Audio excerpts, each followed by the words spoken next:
بسم اللہ الرحمن الرحیم اللہم صلی علی محمد وعلی آل محمد وبارک وسلم۔ کتاب القدر، تقدیر کے بیان میں امام بخاری رحمۃ اللہ علیہ تقدیر کے بارے میں نبی صلی اللہ علیہ وسلم کا فرمان بیان کر رہے ہیں۔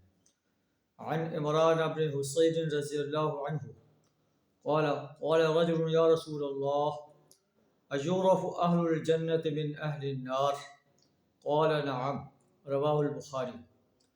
حضرت عمران بن حسین رضی اللہ عنہ روایت کرتے ہیں کہ ایک آدمی نے نبی صلی اللہ علیہ وسلم سے سوال کیا، یا رسول اللہ، اے اللہ کے رسول صلی اللہ علیہ وسلم، اجورف اہل الجنت من اہل النار، کیا جنت والے اہل جہنم سے پہچانے جا چکے ہیں؟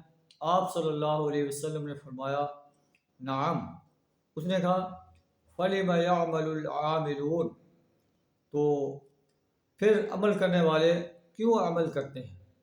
نبی صلی اللہ علیہ وسلم نے فرمایا كُلٌّ يَعْمَلُ لِمَا خُلِقَ لَهُ أَوْ لِمَا يُسِّرَ لَهُ، ہر شخص اسی کے لیے عمل کرتا ہے جس کے لیے وہ پیدا کیا گیا ہے، یا اسی کے موافق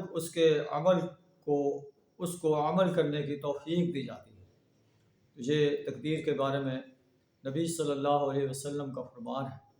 اللہ سے دعا ہے ہمیں تقدیر پر سچا ایمان رکھنے کی توفیق عطا فرمائے۔